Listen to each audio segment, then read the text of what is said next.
Good evening, everyone, and thank you for joining us for tonight's critical conversation, Militarization in Our Communities, Policing, Surveillance, and Civil Liberties.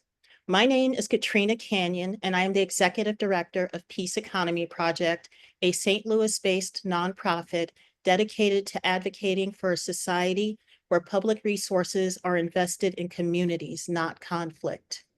At Peace Economy Project, we believe peace is not just the absence of war, it's the presence of justice, opportunity, and collective care. Tonight's webinar is part of our new podcast series to examine how the institutions meant to protect us are too often structured to control, surveil, and silence, particularly in Black, Brown, and marginalized communities. We are honored today to be joined by two distinguished leaders in the fight for justice and community-centered safety. Professor Alex S. Vitale is a leading voice on policing and public safety. He serves as professor of sociology and the coordinator of the Policing and Social Justice Project at Brooklyn College and the CUNY Graduate Center. For over 30 years, he has written extensively on policing and advised grassroots movements, human rights organizations, and governments around the world. He is the author of City of Disorder and the groundbreaking book, The End of Policing.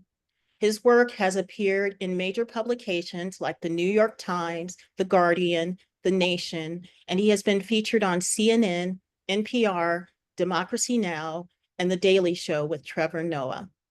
Welcome, Professor, and thank you for joining us this evening. We also are welcoming Chief Antoine Inslee, who brings decades of frontline and leadership experience in public safety. He began his law enforcement career in 1992 with the Charlotte-Mecklenburg Police Department, where he served in a wide range of roles, including SWAT crisis management, crisis negotiator, and police sergeant. In 2004, he became chief of police in Fletcher, North Carolina, and later served as superintendent for juvenile justice programs in Norfolk, Virginia. Chief Inslee now splits his time between Johannesburg, South Africa, and Charlotte, North Carolina, continuing his work on reform and justice in global contexts. Together, we'll explore how the militarization of police, the expansion of surveillance, and ongoing threats to civil liberties connect to broader systems of racial and structural inequality, and what it would take to reimagine public safety through a truly community-centered lens. Let's begin. We'll start with Professor Vitale. And in framing this issue in your academic context, you've written extensively about the rise of military policing. How did we get here, and what historical or policy decisions made this our norm? Well, that's a big question. I'll try to bite off a few pieces of it.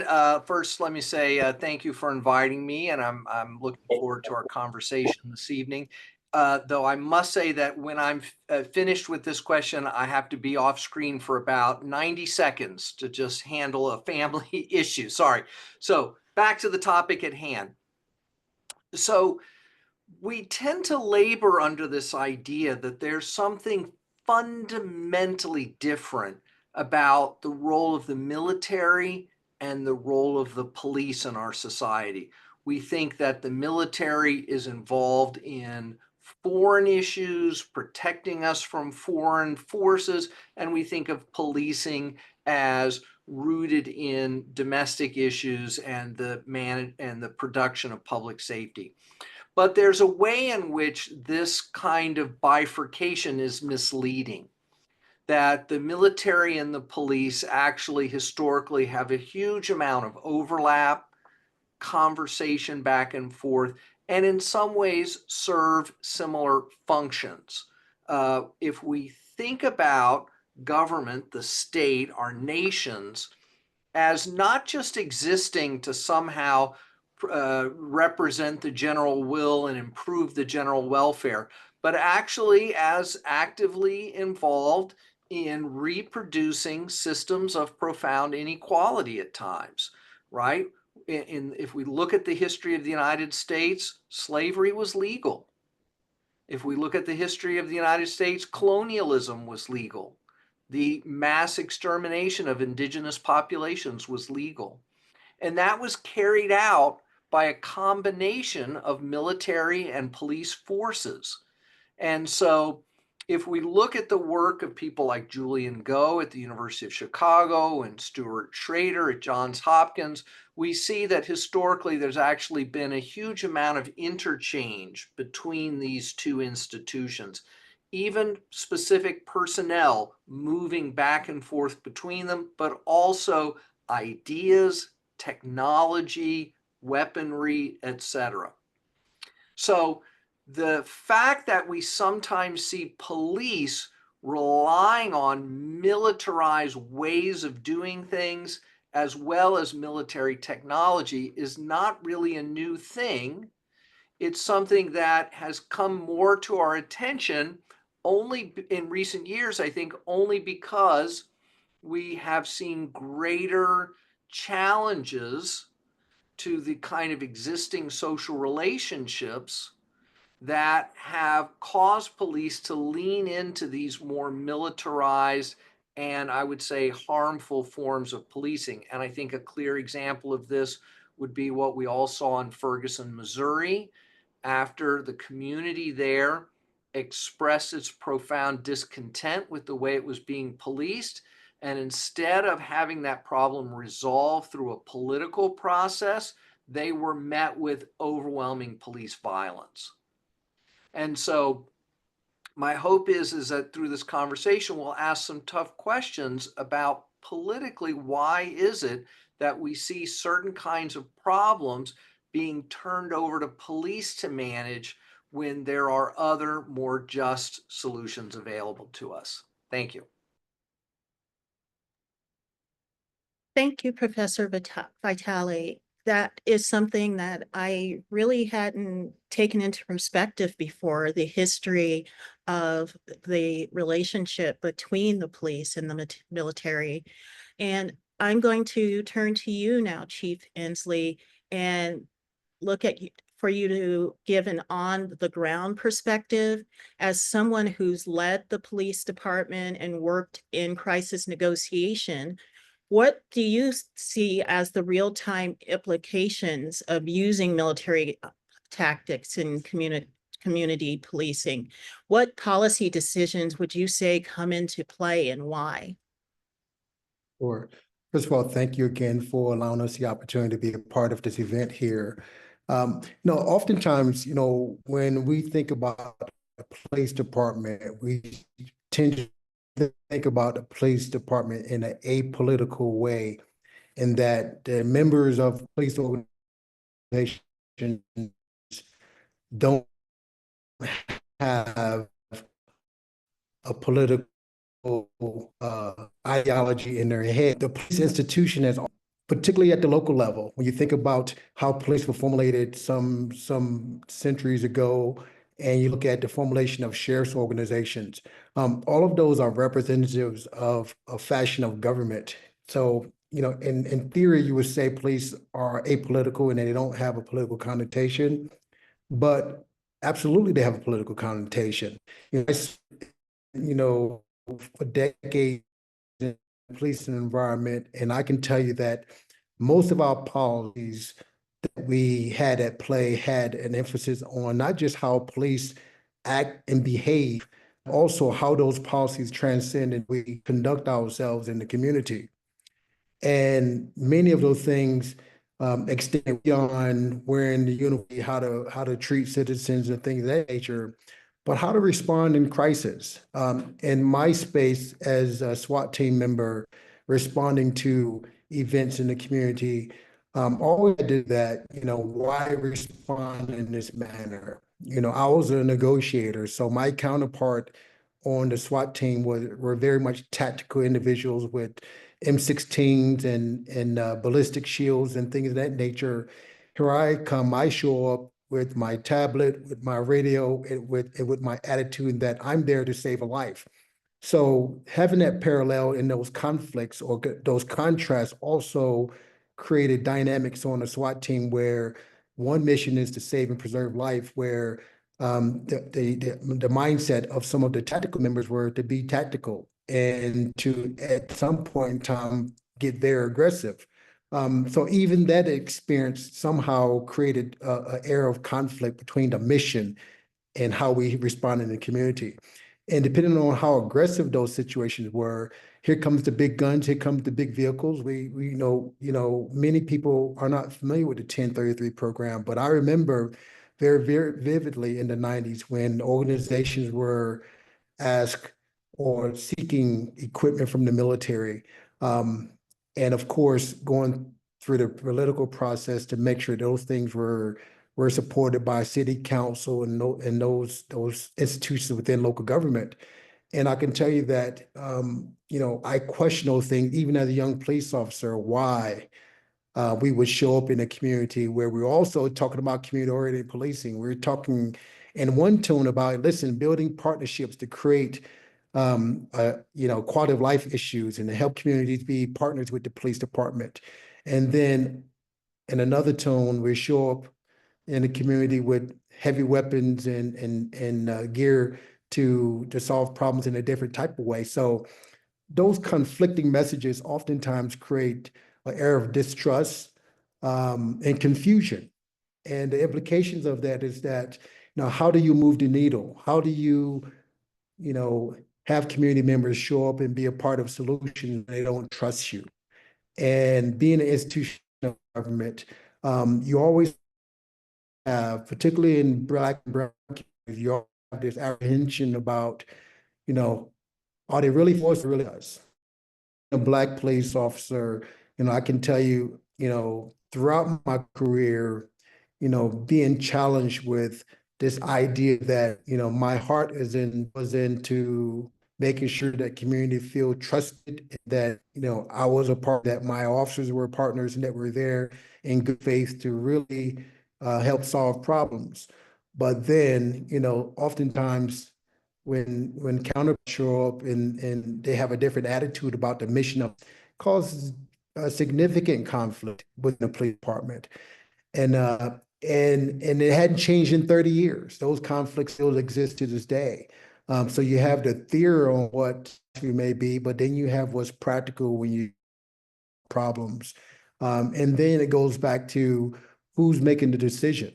You know, I call it the culture where, police officers came on in the 70s and 80s and they serving for 30 years and their mindset haven't shift. And they're training new police officers to model those same thought processes and behaviors.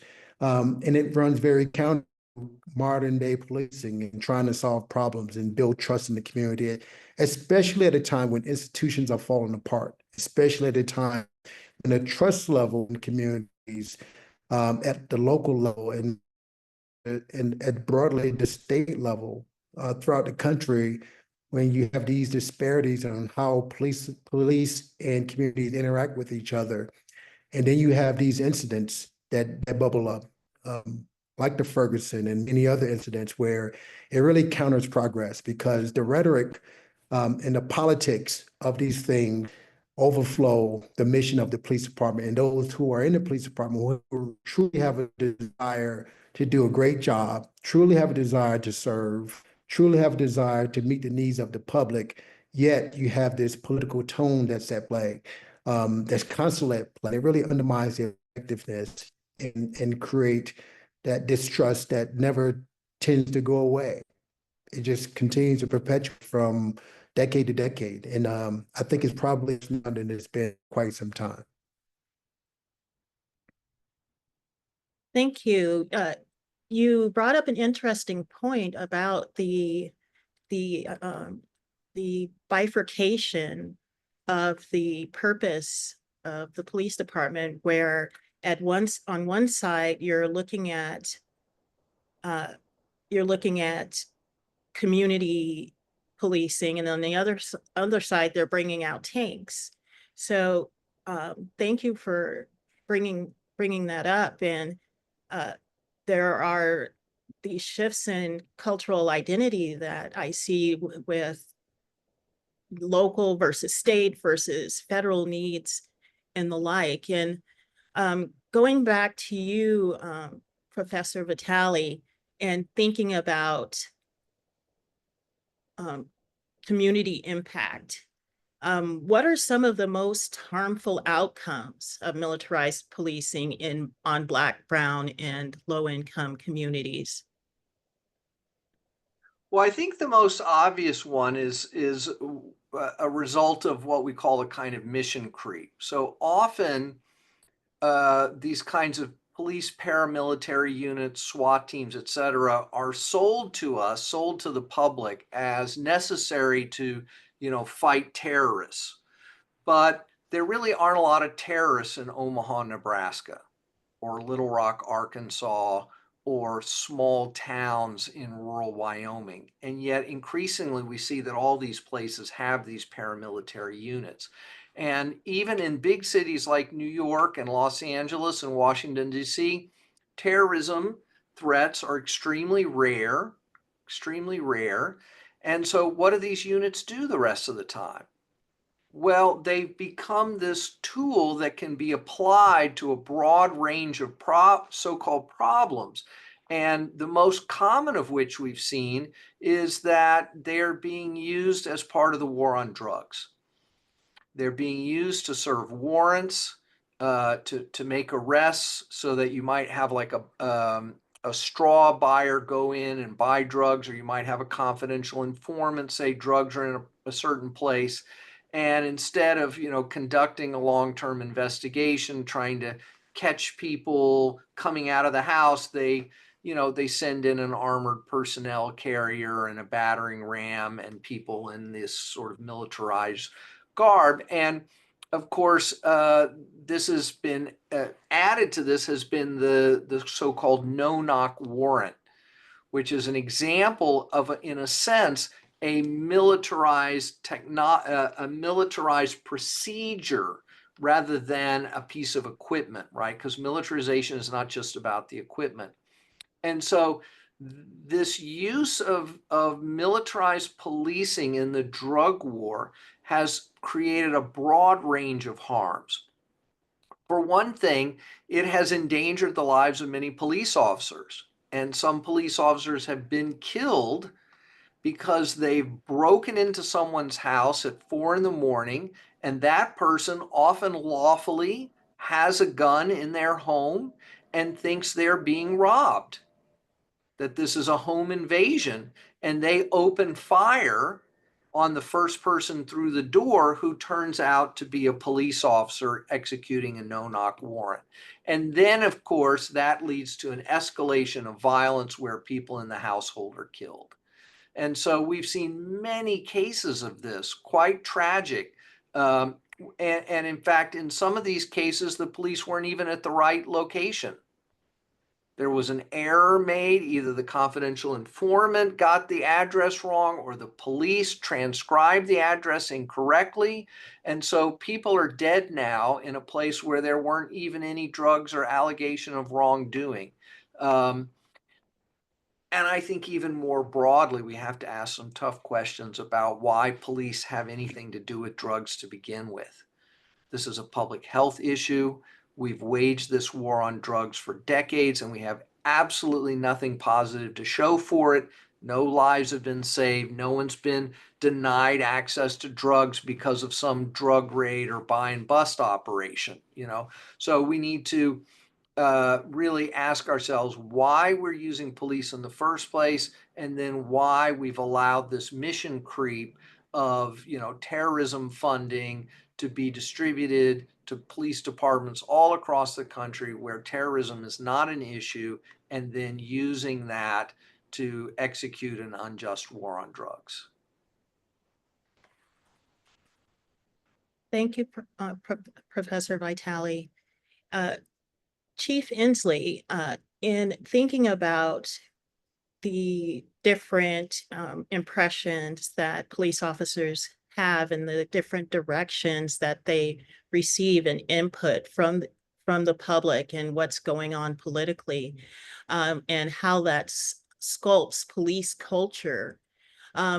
What would you say about how the culture inside departments influence the acceptance or rejection of militarized strategies? Or, um, first, we have to understand that, fear is mutual when it comes to this dynamic between the policing institutions and the public. The police feel like their fear is justified on two levels. One, the way they train, the way we train from the day you enter the police academy, the them versus us idea that the public is against us and we're there to protect ourselves and to protect each other, and then the public is this third person, third entity in that process. And then you have the public who is inundated with all sorts of events that's real time violence against the public, unjustifiable homicides, to the professor's point about, illegal entries and justification for doing all sorts of poor policing. So this fear that's mutual on both sides of the coin when it comes to police and public interaction. And then you coin those things with the onset of military tactics and things of that nature. And you just never really get to the idea that we're in it together as a community. And it's very tough for the public to understand how is it that the police is for me or for my community when these tactics, militarized tactics, and these behaviors that they're constantly seeing real time in a community, on a TV, across the country, just constantly. It's a tremendous conflict. And then on the police side, this constant idea that we have to survive the day, not to minimize the reality that there's fears inherent in that profession, but the vast majority of police officers go throughout their career without being injured or killed. But yet, the way the police department and its training methodologies play out throughout the country, it runs counter to building partnerships and creating that environment where it's not adversarial. Yet, because of the culture of policing that's perpetual from generation to generation of police officers, historically served for many, many decades, 20 and 30 years in some jurisdictions. Where I come from, retirement was at 30 years.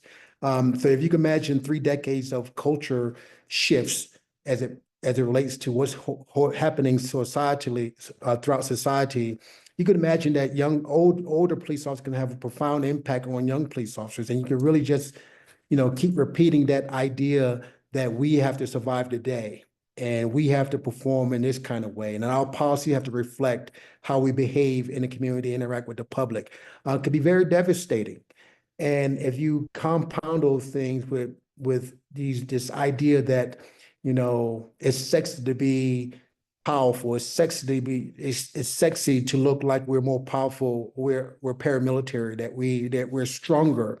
But are you really stronger because you bring the weapons into the community? Are you really stronger when you don't have the community on your back? I would say that you're much weaker when you don't have the community that's supporting you. So these ideas, these things that continue to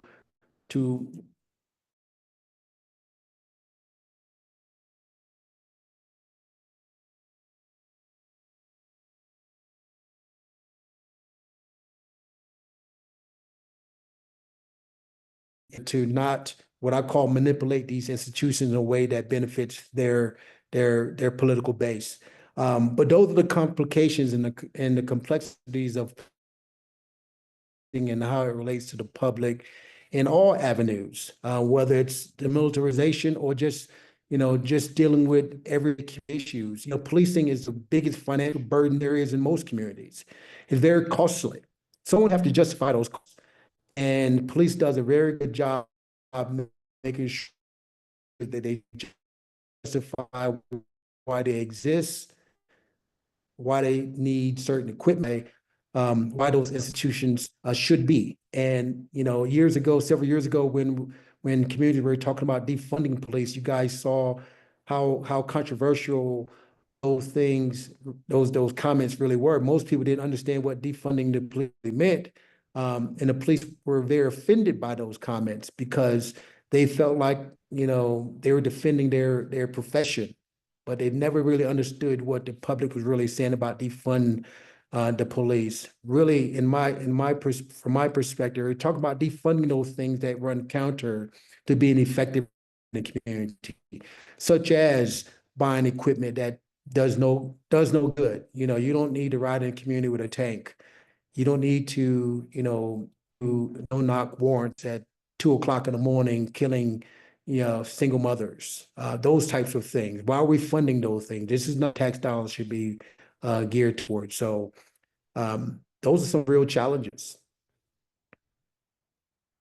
Definitely. And thinking about equipment and community trust, let's switch to talking about technology and surveillance and civil liberties.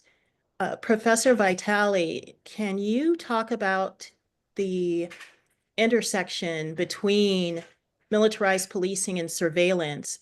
How have you seen increased technology used impacting civil liberties?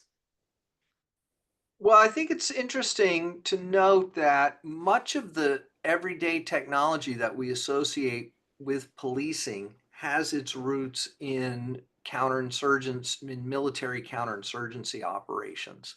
Things like fingerprinting were invented in the colonial context as a system for managing colonized populations by military forces and then get translated into everyday policing. Communication technologies like police radios, mounted units on horseback. These were all techniques that were first developed in a military context of counterinsurgency in places like the Philippines in the late 1800s, which was a US colony after the Spanish-American War. During the US intervention in Vietnam, a lot of new technologies of policing were developed. The ideas around SWAT teams come out of that era.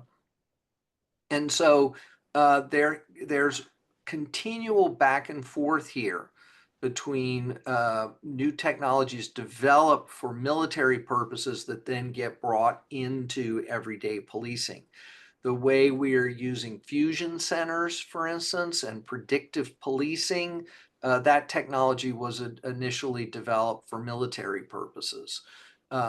So yeah, this is an ongoing issue. It's not new to policing, but I think the point that needs to be made here is the almost total lack of transparency and public accountability about this technology.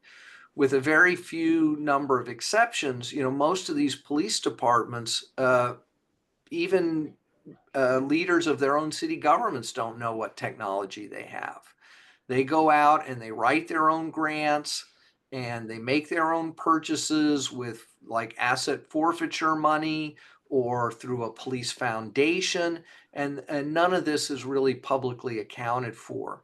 So there's a huge need for more transparency about what kind of technology is being made available, what purposes it's being put towards, and more public input around this is whether or not this is really appropriate and the best way to spend taxpayer dollars.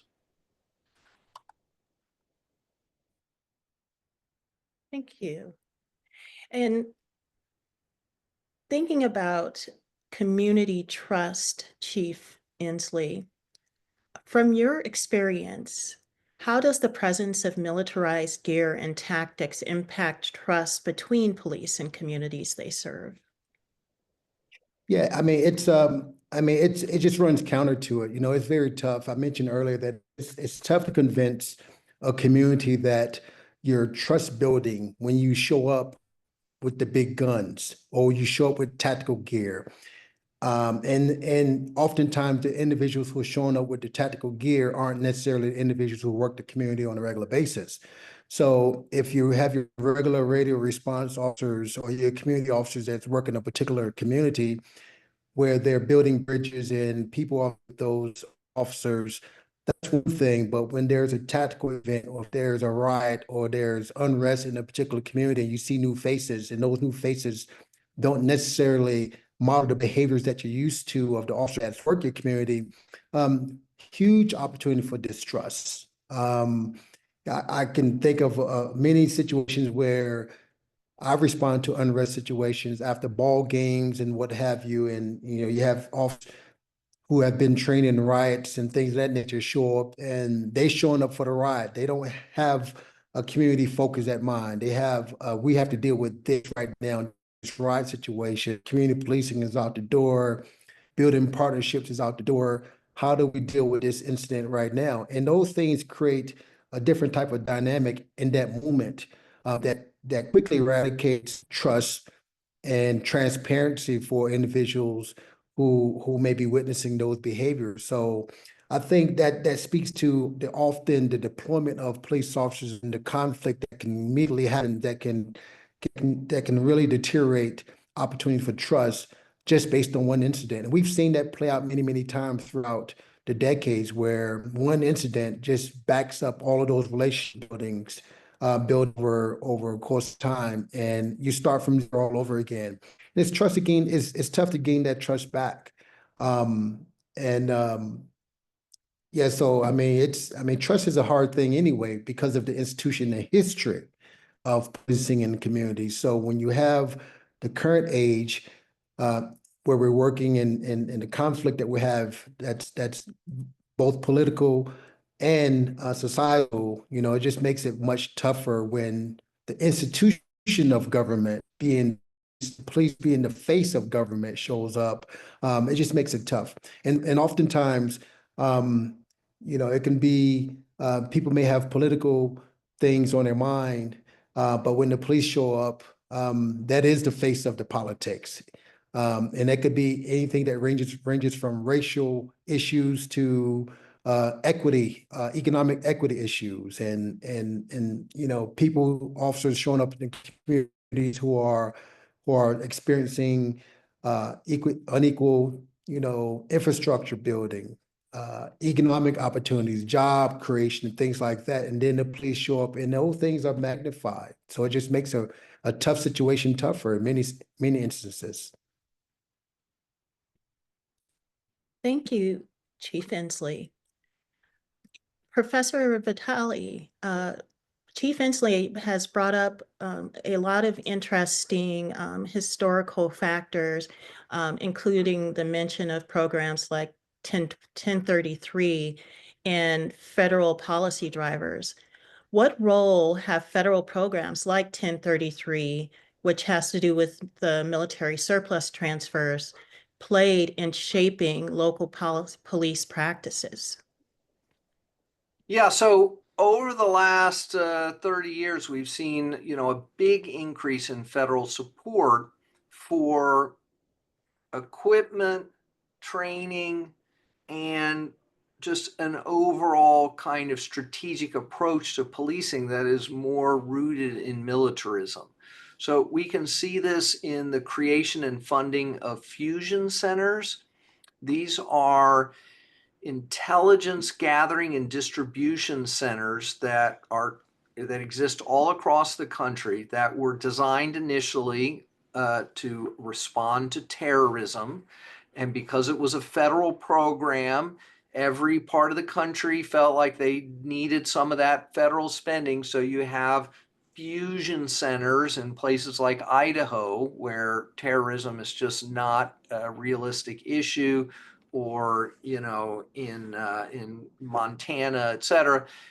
And this is being used to equip police with more so-called intelligence-led policing, predictive policing, which I think is potentially deeply problematic technology that accuses people of crimes before they've actually committed them. It's like bringing on the Minority Report. The other thing is the 1033 program that allows police departments to have free access to surplus military equipment. President Obama made an initial effort to try to create some minimal restrictions on what that equipment could be. President Trump overruled that. And so it's a really broad range of equipment. But actually, the bulk of military style equipment is being purchased through Homeland Security grants. It's billions of dollars. It's not the surplus equipment, it's actually new purchases. And this was, in many ways, welfare for the defense industries. It gave them a new market funded by the federal government to sell technology to local police departments. So you have school police departments like the LAPD school police department with grenade launchers and SWAT teams. And this is just completely inappropriate technology for them to have. And no one knows what they have, including the federal government. When they have attempted audits, they don't know where the weaponry is. They cannot account for the military hardware that they've given out. And often, as I mentioned before, even local mayors and city councils don't know what their police departments have. It's unbelievable. I would say unbelievable, except I know that the Defense Department hasn't passed an audit in something in the neighborhood of 9 years, that they managed to lose very serious weapons and don't really have a policy for accounting for those. And so Chief Inslee, in thinking about in internal reforms and efforts to demilitarize departments, what strategies have you seen work or fail when it comes to demilitarizing departments from within? I've seen significant failures in efforts of community to try to educate council members. What I call they have drive-by knowledge institutions that's within their wheelhouse. They depend on the police chief to lead, and wherever the mindset and the philosophy of the police chief, where that lies is the driver of that community. And if the city manager supports the police chief, those things can really drive all of these types of things in terms of what comes into the police department in terms of equipment, what programs are supported, how they ask the city council for monies and to advance these purchases. It's not that they're effective in the community.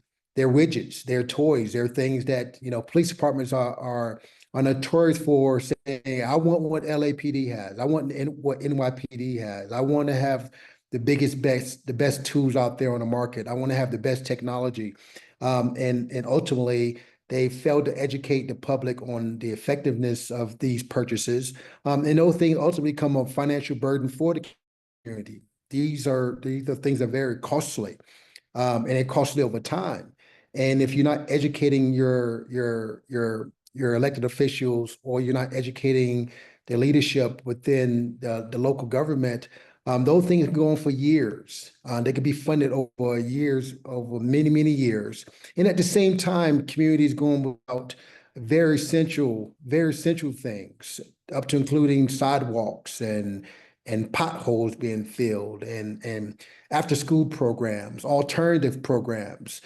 So for me, police reform, I've always operated from a reform mindset. I wasn't necessarily interested in doing what I was doing in the 90s by the time I got to 2000. That's how I ended up in juvenile justice. I wanted to be a reformer. I wanted to do something that was counter to the institution. It didn't make sense for me to talk about locking up individuals, but not create programs for creating jobs in the community.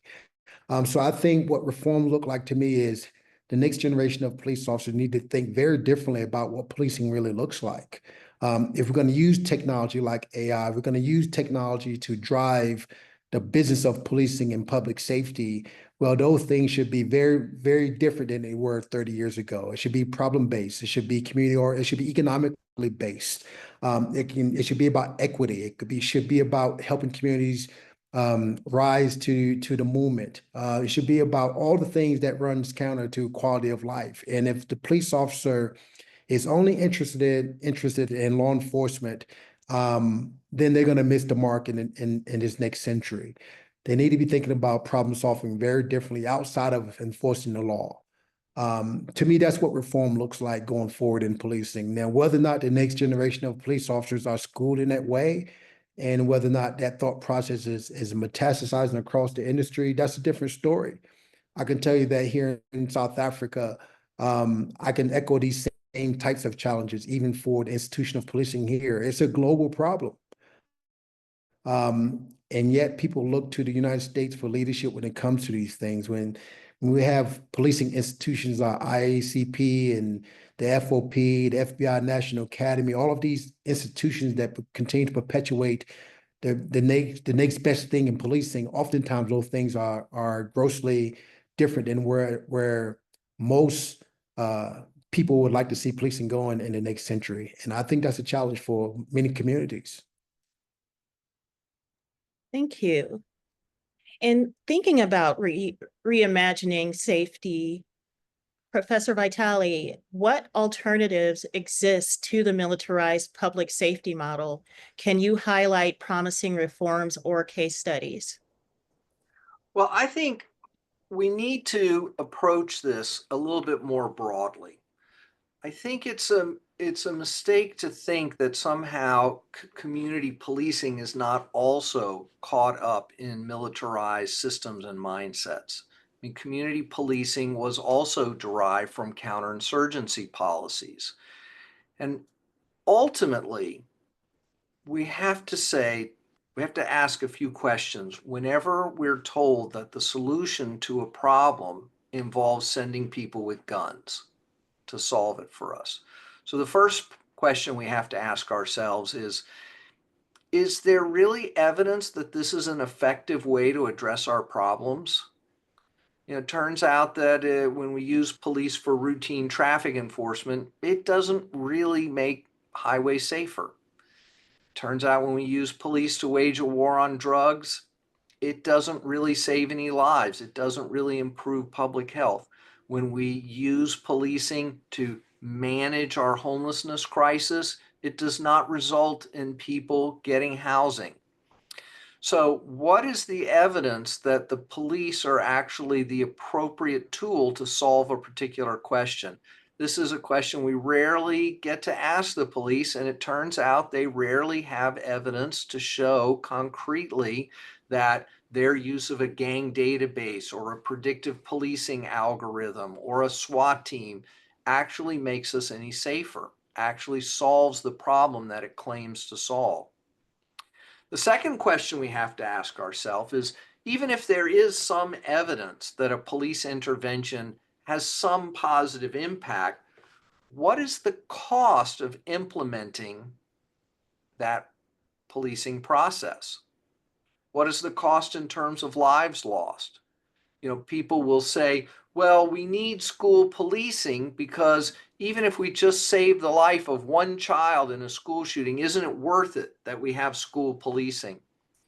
But the last year that we have full data for, school police killed 3 children, 3 students as part of their work. So is that really worth it? Anytime we're told, oh, well, policing is worth it, where is the other side of the equation? The financial costs. Policing is an extremely expensive intervention, often taking up 25, 35, 45% of local municipal budgets, crowding out other possible alternatives. There is a cost in terms of our public health. Police in the United States kill over 1,000 people every year. They're responsible for over 5% of all homicides in many years in the United States. In some cities, it's as high as 15% of all people killed are killed by a police officer. And it also has an ideological cost. The idea that we're told that the solution to what are essentially usually social problems, problems of resources, are to send people with guns to manage the problem is a way of denying responsibility for the production of those social problems in the first place, so that mayors can go out and make their downtown real estate deals that skew housing markets, that increase homelessness, but they rely on the police to cover up those political failures. And the third question we have to ask ourselves is this question about, well, is there another way we could approach this? And it turns out for most of the problems that we have turned to policing to solve for us, we do have credible alternative strategies that we could pursue. We can look to countries like Portugal that have decriminalized all drugs and have just removed police from that whole issue and turned it over to public health authorities. And the health outcomes have gotten better. The public order issues have gotten better, and they have saved money. We could look at places like New Zealand, Australia, parts of Europe that have decriminalized sex work, who have viewed that as an employment issue, as a public health issue, and have reduced our kind of moralistic finger wagging in favor of actually improving the well-being of sex workers and their clients by taking that industry out of a black market controlled by organized crime, which increases the vulnerability of things like trafficking and child involvement. We can look at the number of cities across the United States in recent years that have created non-police mental health crisis teams that have taken police out of the equation. Not co-response, not more training for police, but turning it over to completely civilian, well-trained mental health outreach workers. The results have been fantastic. Cities are saving lives, saving money, and crime is going down in the areas in which these units operate. So we got to ask some tough questions about why we're using police for every problem under the sun, and look closely at what we could be doing instead. Thank you, Professor Vitale. You brought up mental health, and I'm going to pose this question to Chief Inslee in regards to mental health and policing. Chief Inslee, do you see a connection between over-reliance on police for crisis response and the increase in militarized responses? And if so, how should that change? Yes, and I agree with the professor. Oftentimes in a crisis situation, be it a hostage barricade or a mental health crisis where someone is really having a psychotic breakdown or some type of mental health breakdown, and because it's a call for service initiated through a 911, the impulse of the system is to call the police and send the police.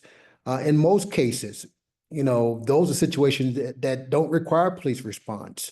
Now, we happen to have a psychiatrist attached to our crisis negotiation team in our outfit, but many organizations don't have that benefit. But I can tell you that many of those situations can be resolved without police response with a weapon. And to the professor's point, there are many communities who are doing very well with dealing with those type of situations. So yes, I would say remove it. We have to do a much better job triaging those calls, helping our 911 system, our call centers, be more responsive to how to respond to these things outside of a police response so that we can activate and deploy the right community resource to deal with those situations. Especially when we know and can discern that it's mental health oriented. And those are systems that must be built. They must be established. There must be huge support for it.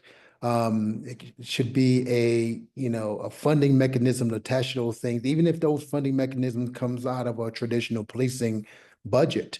But those are tough conversations. Police departments are often fighting for their budget. They're fighting to keep their money. I call it very capitalistic systems where people want to hold on to their money, aren't interested in solving problems. We have the same situation when it comes to drug arrests. I always thought that when the police department arrests someone, keep the money, then buy an undercover car with the money. It was a huge conflict of interest. But those are systems that were in place. So, why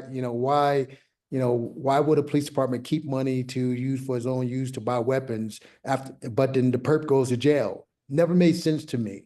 But those are the types of systems that's been at play for many, many, many years. But to your point, absolutely mental health could be handled outside of a police response. You have to build those systems, but it's most certainly doable and can be very successful. And eliminate the whole military component altogether, military type response component altogether. Thank you, Chief Inslee. Professor Vitale, you went into some international examples earlier when you were discussing militarization and alternatives. I was wondering if you wanted to delve deeper into that and discuss how the United States compares to other countries when it comes to policing and militarization, and discuss what we could possibly learn from global models. Well, I think I think I want to, reiterate that, and I think Chief Inslee was saying something similar, right? To the extent that we can remove a police response from the equation from the beginning in a credible way, then we reduce that potential for police violence, whether it is militarized or not. The vast majority of people killed by police in the United States are not killed by a SWAT team. They're killed by an everyday police officer in some kind of horrible circumstance. And to the extent that we can remove them from that equation, we're going to save lives. Between a quarter and a half of all people killed by police in the US are, in fact, having a mental health crisis. And so by just removing police from as many of those calls as possible, we're going to save a lot of lives. And other places have figured this out. In the UK, they have a very robust mental health response. You don't call 911, you call a number that's associated with the National Health Service. So policing isn't normally even an option. And they have places of safety in the community where they can take people who are having a crisis. In the US, we have jails and emergency rooms, and neither of these are often very good options. I think we should talk about just a little bit about the fact that many of our allies, developed countries around the world, police are not armed. Now, people will say, well, the US is very dangerous. There are many guns in circulation, and that is certainly true. But there is a kind of reinforcement of a culture of solving problems with guns that policing is actually at the center of. Our whole popular culture lionizes the use of guns to solve problems.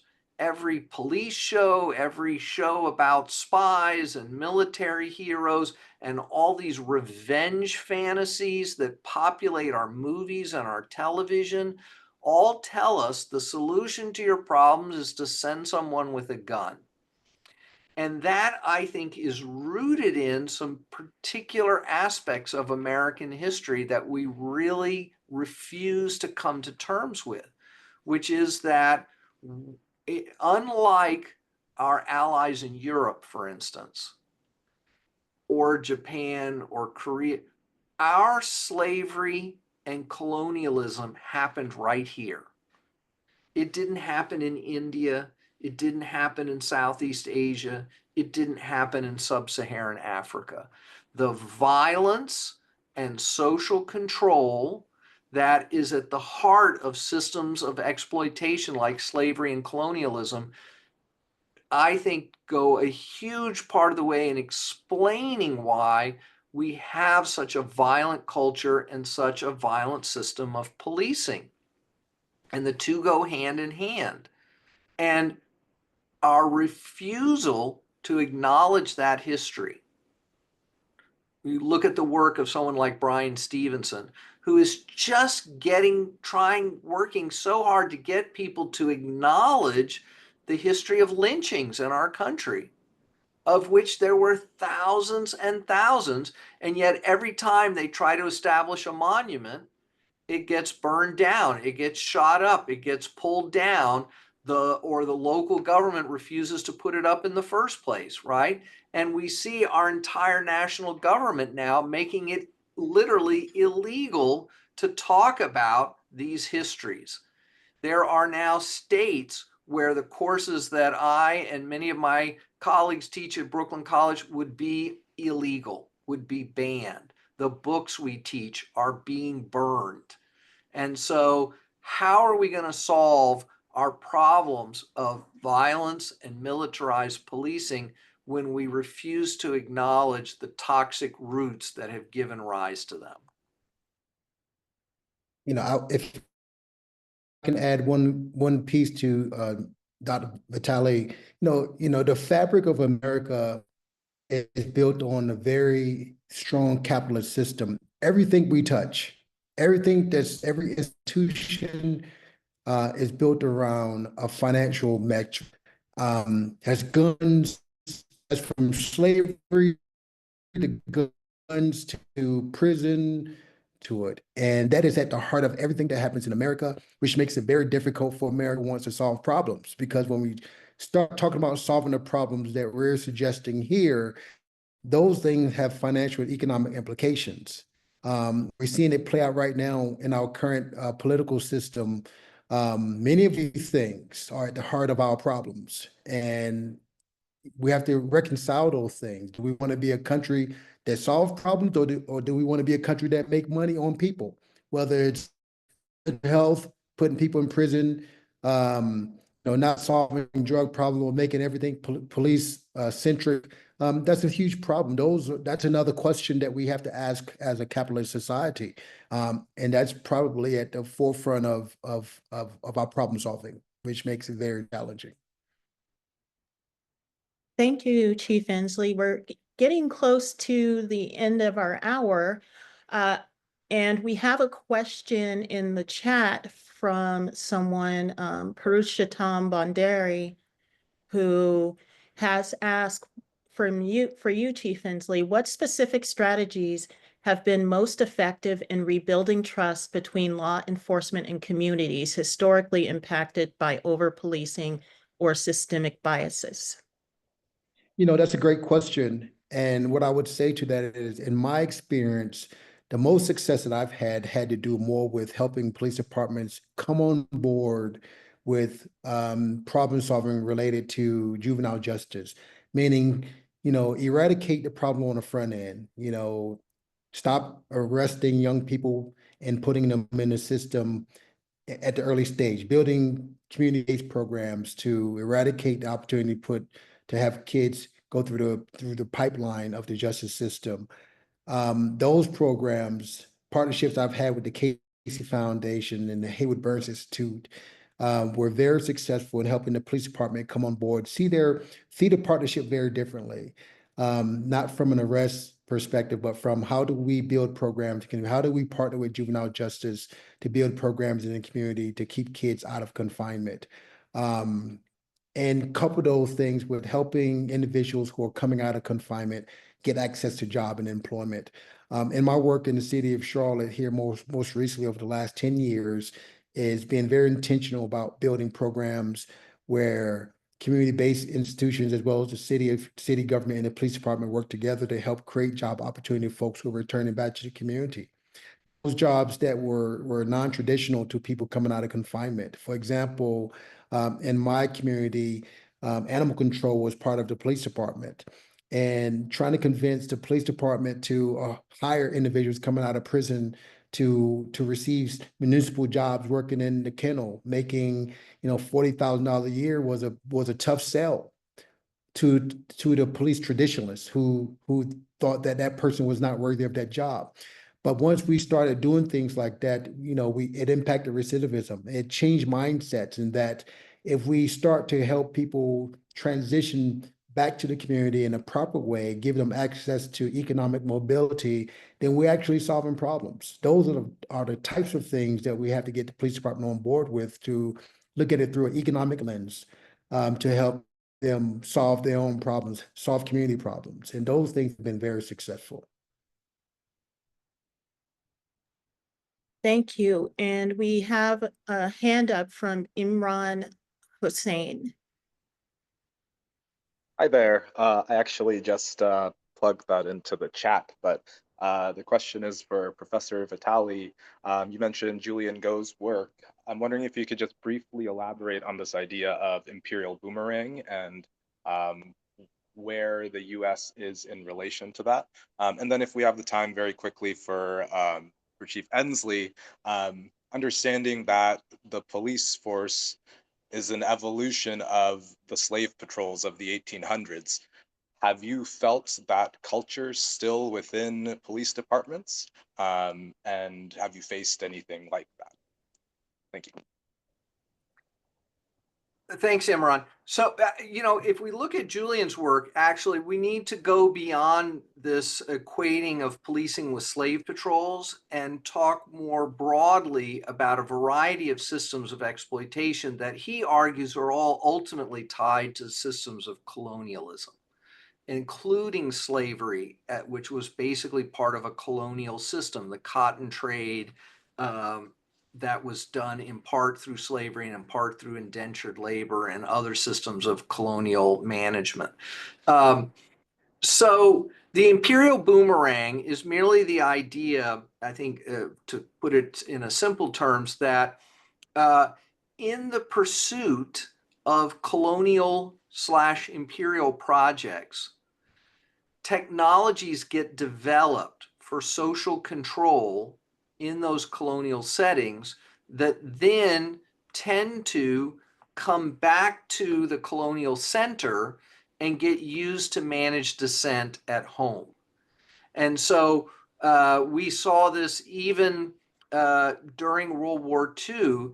The use of concentration camps by the Nazis was technology that was first developed in colonial management in Africa. And anti-colonial scholars have pointed out this kind of direct lineage, that what gets developed in the colonial context ends up, in too many cases, getting used at home. Yeah. For me, I think the parallels between the slavery period and modern policing is more associated with who has access to the power, who has access to the institution. And as a police organization, police institutions are mostly closely aligned with those who have access to the institution and the power of being a representative of a government, versus those who don't have the economic will or economic access. Those tend to have less access to the power.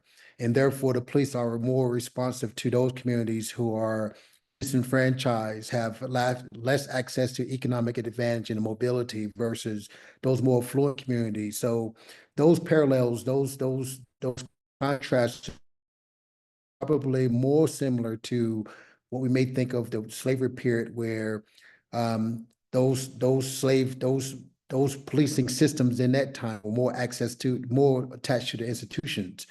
And I think those things are very different today, but I think there are some parallels to some degree. I haven't had, I think the question was, did I have any experiences? In the policing world, there are conflicts all the time around race and how policies are applied and how policies are derived and how they fit a racial lens. So, and I think if we're being honest about that, as a police officer, as a young African American police officer turned administrator, I was very different, after 15 years than when I was a young police officer. I had an opportunity to start changing those things, and start to have a different outlook on what policing should look like. So yeah, I'll stop there. I think that will end our webinar this evening. I'd like to thank you both, Chief Inslee and Professor Vitale, for joining us this evening and being our panelists. Thank you to all who attended, and thank you all for your comments in the chat.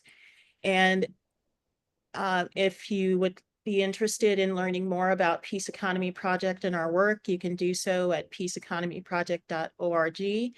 And Professor Professor Vitale and Chief Inslee, did you have any closing statements you'd like to make? Just thanks for this opportunity to chat with people, and there's a link to some of our work in the chat. Yeah, and for me, you know, I just want to encourage the listeners and the participants of this forum here to be encouraged to challenge these systems and to be involved and get involved in the process and change and reform and have broader impact wherever they exist. That will close us out. Thanks, everyone. Thank you, guys.